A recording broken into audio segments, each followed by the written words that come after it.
This is Richard Shockley from Richard Shockley's Virtual Bowling Academy, and here's our tip of the week. This week's tip, I want to gear it more toward the beginners and you intermediate bowlers. So many times, I guess in the last 6 months of my teaching here in Atlanta, Georgia, working with my students, they're beginners.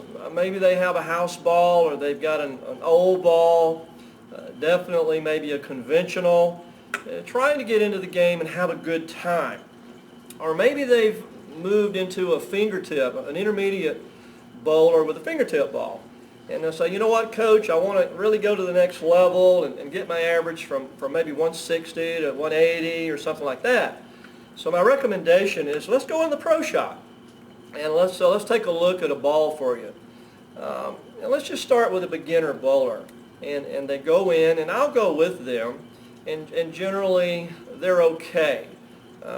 Most of the pro shop guys and I are buddies, and it's no problem. We put these guys obviously into a polyester and give them a nice conventional ball, and they're on their way.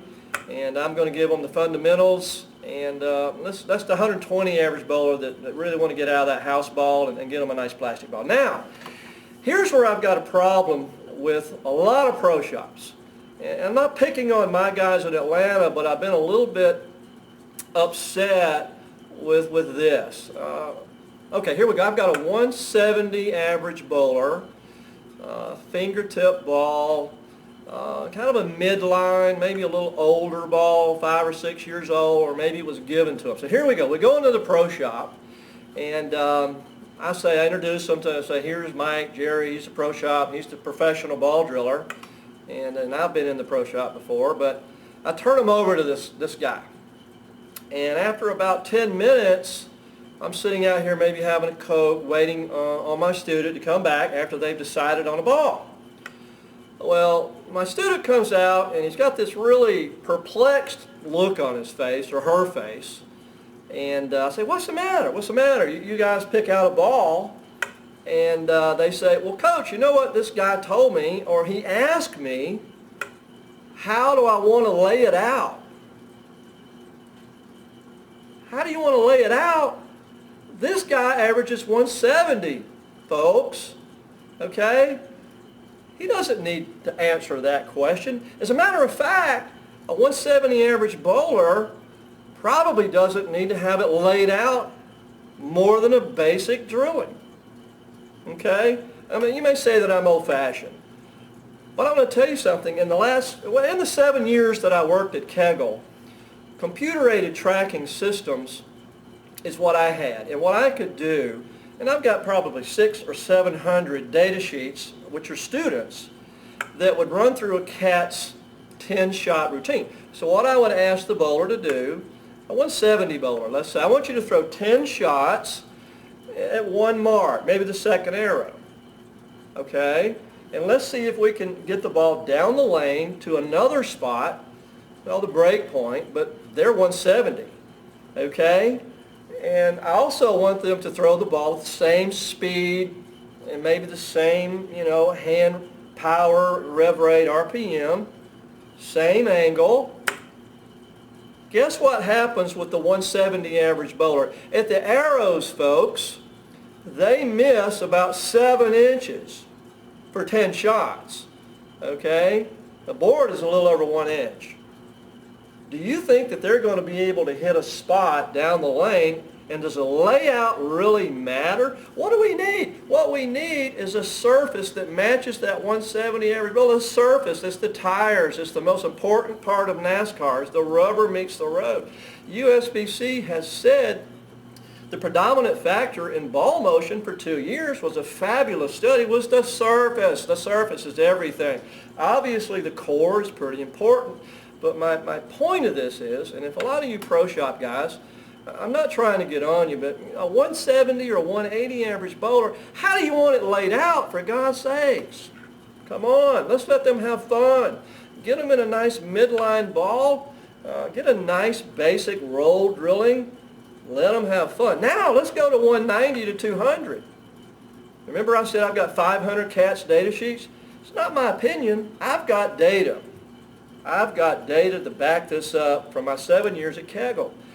Lucky for me. All right, let's talk about a 190 bowler to 200 average bowler, okay? How many of those guys or gals come into your pro shop and you guys talk about a layout? You know what the numbers are for cats for 190 to 200 average?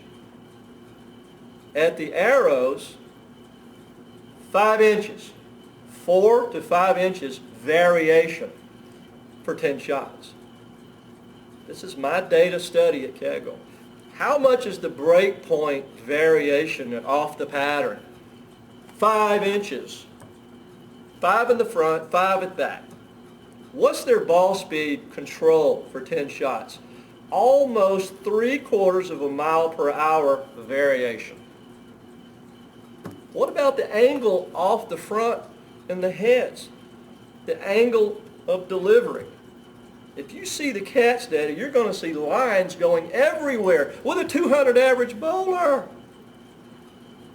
If they can't repeat shots, how is the layout going to really help them? Really, guys and gals. Okay, my old-fashioned, I've got data. Okay, it's not my opinion, it's data. And that's why I want to bring this important topic up today.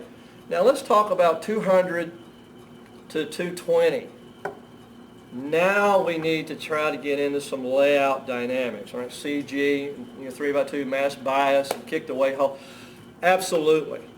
Now we're talking about it. You walk into a 210 average bowler, Johnny, how you want to lay it out? What kind of motion are you looking for? What kind of look are you after? Absolutely. Now we're gonna lay them out. We're gonna put some lines on the ball and let's go at it, because guess what? 210 in the arrows is now down to what? About 3 inches variation at the arrows. This is my data. And the break point for 210 is about 4 inches. Okay, it's easier to hit the arrows, but guess what? Down lane, the break point is still all over the place, really. And you know why we strike so much is because of the house shot. A 210 average bowler, if I can remember, speed variation off the hand varies a half a mile per hour, so you may throw your first 4 shots at 17.0, 17.5 miles per hour, 17.6. The next one might be 16.7. I see a 210 average bowler vary more than a mile and a half per hour, but they average 210, right? Let's talk about their rev rate, their RPM off their hand. What if their rev rate is 250? This is a stroker. I've seen them have 250, 240, 260, 200, all over the place.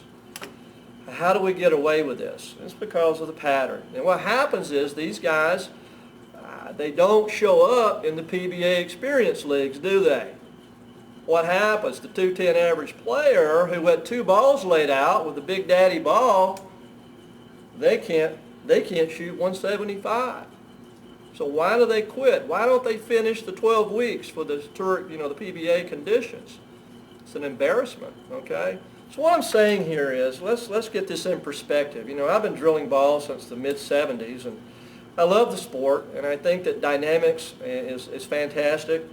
I think that layouts are wonderful, and track flair is necessary for the game to progress. I've had these conversations at Kegel and Sebring many, many times with the pro bowlers. I didn't give you their numbers, did I? I had Walter Ray come down one time, and I asked him to throw 10 shots. I think he threw 15, and he was great. 15 shots. You may give you his numbers on the second arrow. 10 board, right? 10.0, 10.0, 10.1, 10.1, 10.0, 10.2, 9.9. Oh my gosh.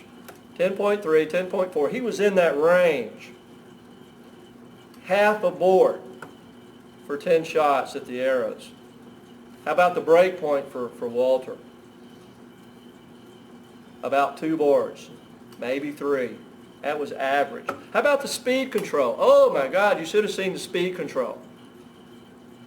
2/10 of a mile per hour off his hand. 2/10, folks.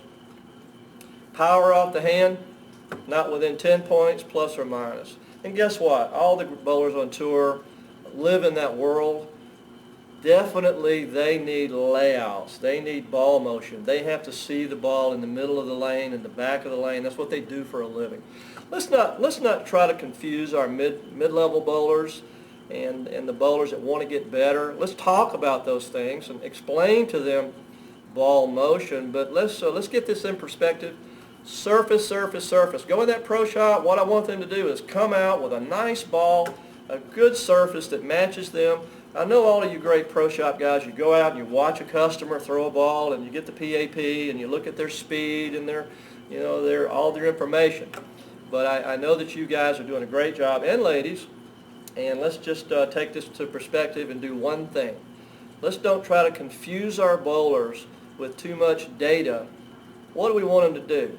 We want them to go out here and have fun. Have fun. Don't get it too confusing and have a good time. Okay?